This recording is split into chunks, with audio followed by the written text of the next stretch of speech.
Residuos peligrosos biológico-infecciosos. Guía para el manejo de los residuos peligrosos biológico-infecciosos en unidades de salud.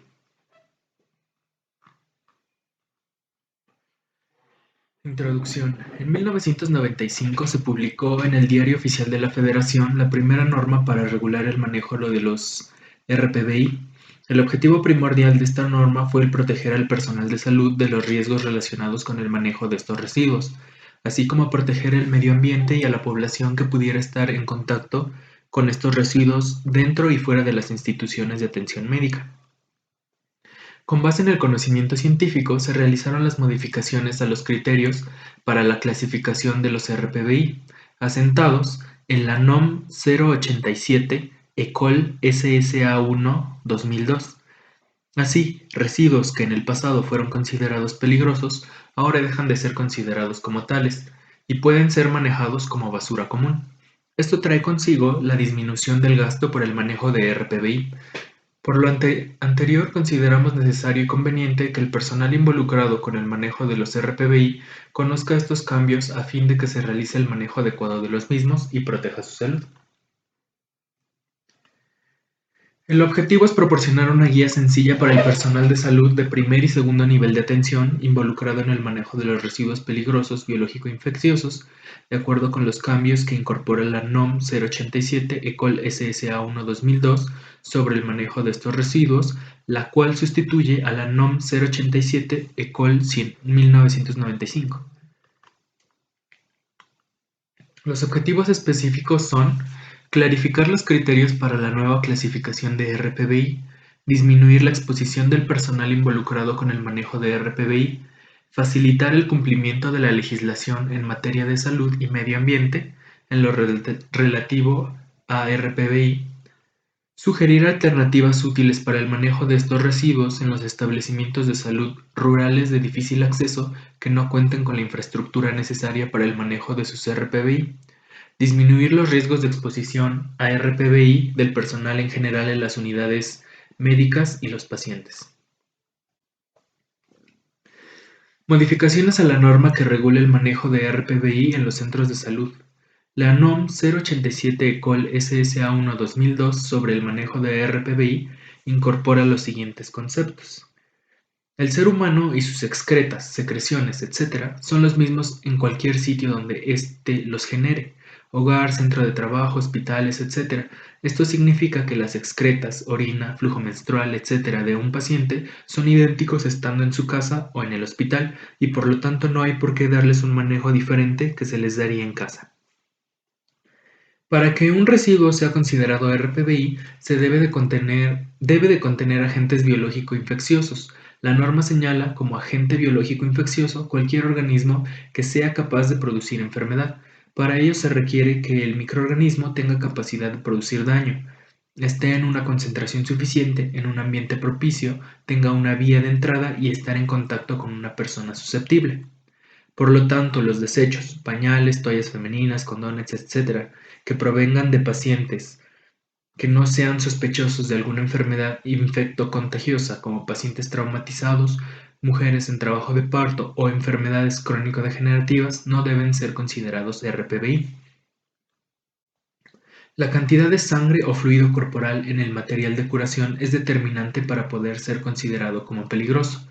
Por lo tanto, solo los materiales de curación que estén empapados, saturados o goteando alguno de estos fluidos, líquido sinovial, pericárdico, cefalorraquídeo, sangre, etc., deben de ser considerados RPBI. El conocimiento de estos conceptos por parte del personal de salud evitará percepciones equivocadas y permitirá una clasificación adecuada de la basura generada en los centros de atención médica, lo cual optimizará los recursos disponibles. El principal riesgo de contagio de enfermedades transmitidas por sangre, hepatitis B, C o VIH, para el personal de salud lo constituyen los residuos punzocortantes, agujas, lancetas, bisturíes, etc. Por lo tanto, se debe de tener especial cuidado en el manejo de estos desechos, por lo que se le consideró un apartado especial en esta guía. Con los cambios a la norma no se consideran residuos peligrosos biológico-infecciosos los siguientes: torundas y gasas con sangre seca o manchadas de sangre, material de vidrio utilizado en el laboratorio como matraces, pipetas, cajas de Petri, muestras de orina y excremento para análisis de laboratorio, tejidos de partes del cuerpo en formol. Proceso de manejo de los RPBI. Consta de 6 pasos. El paso 1, identificación de los residuos. Paso 2, envasado de los residuos generados. Paso 3, almacenamiento temporal. Paso 4, recolección y transporte externo. Paso 5, tratamiento. Paso 6, disposición final. El paso 1, identificación de los residuos. Los desechos deben de ser identificados inmediatamente después del procedimiento que los generó, en el sitio donde se originaron y por el personal que los generó.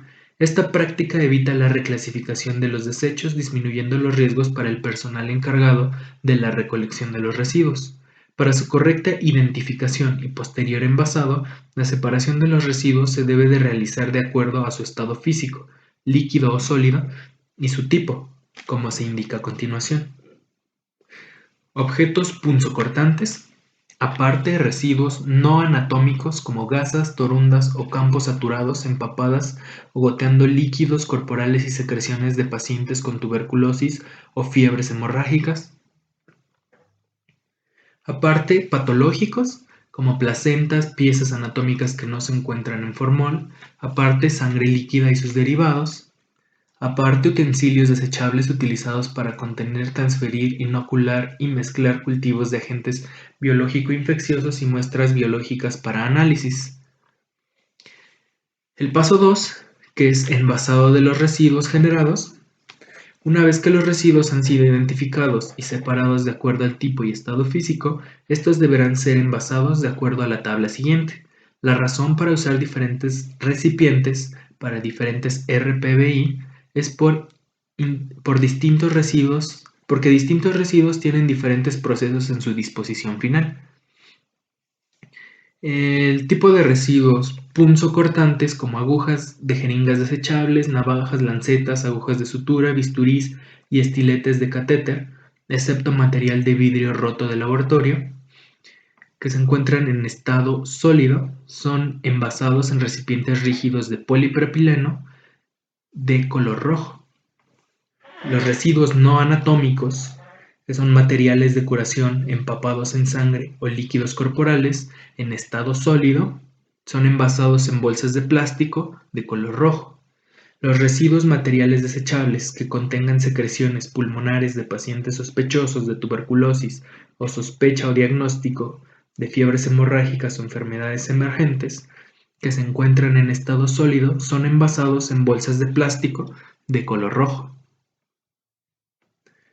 Los residuos patológicos, como placentas, partes de tejido humano, partes del cuerpo, que no se encuentran en formol, que están en estado sólido, son envasados en bolsas de plástico de color amarillo. Los residuos como sangre líquida y sus derivados, excluyendo la sangre seca, que se encuentran en estado líquido, son envasados en recipientes herméticos de color rojo. Los residuos como muestras para análisis de laboratorio, excluyendo orina y excremento, que se encuentran en estado líquido, son envasados en recipientes herméticos de color amarillo. Los residuos como materiales desechables, usados para el cultivo de agentes infecciosos, que se encuentran en estado sólido, son envasados en bolsas de plástico de color rojo. Los residuos fluidos corporales, como el líquido sinovial, pericárdico, pleura, cefalorraquídeo y peritoneal, que se encuentran en estado líquido, son envasados en recipientes herméticos de color rojo. Para el paso 3, que es el almacenamiento temporal, para evitar que los RPBI se mezclen con la basura común, se debe de preestablecer un sitio para el almacenamiento temporal de los RPBI. Los RPBI deberán almacenarse en contenedores con tapa y permanecer cerrados todo el tiempo. No debe de haber residuos tirados en los alrededores de los contenedores. Es importante que el área de almacenamiento esté claramente señalizada y los contenedores claramente identificados según el tipo de residuo que contengan. La norma establece los tiempos máximos de almacenamiento de acuerdo al tipo de unidad médica. Hospitales con 1 a 5 camas, 30 días.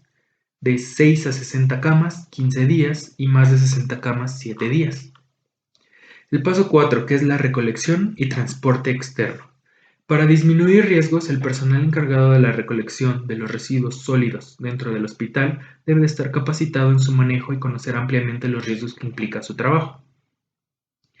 ¿Qué debe saber el personal que recolecta los residuos? 1. Distintos tipos de residuos que se generan. Los distintos tipos de residuos que se generan en el hospital, como basura municipal, RPBI, residuos químicos peligrosos, residuos de reactivos químicos y medicamentos caducos. 2. Conocer los diferentes envases para cada tipo de residuo. 3. El manejo para cada tipo de residuo. 4. El equipo de protección que debe usar. 5. El procedimiento para su recolección. Importante. 1. La recolección deberá realizarse 1 o 2 veces al día o cuando estén al 80% de su capacidad. 2. Las bolsas de recolección no deben de llenarse más de un 80%. 3. No deben de comprimir las bolsas. 4. Cerrar las bolsas con un mecanismo de amarre seguro que evite que los residuos salgan, como nudos o una cinta adhesiva.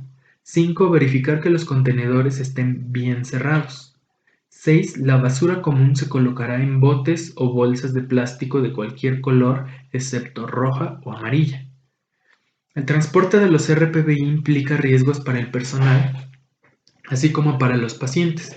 Por lo tanto, deberá existir una ruta preestablecida para trasladar los residuos en forma segura y rápida desde las áreas generadoras hasta el área de almacenamiento temporal, evitando pasar por la sala de espera o en horarios de comida de pacientes. Si la unidad médica cuenta con carros manuales para transportar residuos, estos no deberán rebasar su capacidad de carga para evitar que los residuos se caigan de los carros y se dispersen durante su recorrido. Los carros manuales de transporte de residuos se lavarán diario con agua y jabón para garantizar sus condiciones higiénicas. El paso número 5. Tratamiento. Las instituciones de salud pueden realizar el tratamiento final de los residuos dentro de la misma unidad médica. La forma más amplia y barata es utilizando un autoclave, excepto para punzocortantes y partes del cuerpo. Para lograr la desinfección se colocan las bolsas rojas resistentes al calor húmedo y bien cerradas en el autoclave a 121 grados centígrados con 15 libras de presión durante 30 minutos. En este caso, las cajas de Petri desechables y otros dispositivos de plástico utilizados en el laboratorio quedan irreconocibles. Una vez estériles e irreconocibles, se podrán disponer como basura común. El autoclave utilizada para el tratamiento de los RPBI no puede ser utilizada para esterilizar otros instrumentos médicos, por lo que se recomienda ubicar un sitio especial para instalar el autoclave solo para el tratamiento de estos residuos. Una sugerencia es colocarlo dentro del mismo almacén temporal exclusivo para RPBI. En caso de no contar con un autoclave, los RPBI se deben de almacenar temporalmente dentro de los límites de tiempo mencionados anteriormente para ser recolectados más tarde por el servicio especializado para estos residuos. Los centros de salud de difícil acceso que no cuenten con servicio de recolección podrán optar por tratar estos residuos dentro de la unidad médica, como se mencionó anteriormente. Paso 6. Disposición final. Los RPBI que hayan sido tratados podrán disponerse en los camiones recolectores de basura común, mientras que los RPBI sin tratamiento deberán enviarse a empresas recolectoras autorizadas. Consideraciones especiales sobre los punzocortantes. Son residuos punzocortantes los que han estado en contacto con humanos o animales o sus muestras biológicas durante el diagnóstico y tratamiento. Únicamente. Tubos capilares, navajas, lancetas, bisturís y estiletes de catéter, excepto todo material de vidrio roto utilizado en el laboratorio, el cual se deberá desinfectar o esterilizar antes de ser dispuesto como residuo municipal. Se recomienda que los contenedores se coloquen aproximadamente a 1 metro o metro y medio de distancia de donde se esté llevando a cabo el procedimiento por el cual se generan los residuos. Para evitar piquetes accidentales, las agujas se deben desechar sin capuchas. Si es necesario reencapuchar, se debe de hacer sobre una superficie sólida, evitando la técnica a 2 manos. Durante las campañas de vacunación se deberá llevar siempre un contenedor rígido, debidamente identificado con la leyenda material punzocortante RPBI, o utilizar las cajas de cartón incineradoras de agujas. Unidades de salud rurales de difícil acceso. En las unidades de salud donde no se cuente con contenedores para punzocortantes, se puede utilizar latas con tapa removible o tapa rosca con capacidad de 1 o 2 kilogramos y deberán estar claramente marcados con la leyenda "Residuos peligrosos biológico-infecciosos punzocortantes". El bote se llenará solo con agujas sin jeringa y con otros punzocortantes hasta un 80% de su capacidad. Para separar la aguja de la jeringa o introducirla al bote se utilizará una pinza. La tapa se sellará con cinta adhesiva para enviar posteriormente a disposición final. Una opción para hacer irreconocibles las agujas de jeringas podrá hacerse utilizando el incinerador de agujas que se encuentra en el cuadro básico.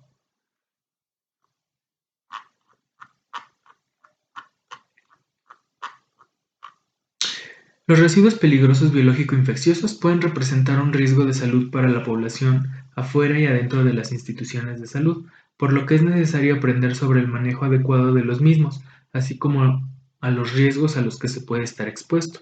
El manejo inadecuado por parte de alguno de los involucrados en este proceso aumenta el riesgo para las personas en los pasos subsiguientes de la cadena, así como para la población en general. La capacitación y la colaboración de cada una de las personas que participan en esta cadena ayudará a una mejor utilización de los recursos para la salud, disminuirá los riesgos para el personal involucrado en la cadena y ayudará a tener un medio ambiente más saludable y libre de riesgos a la población en general.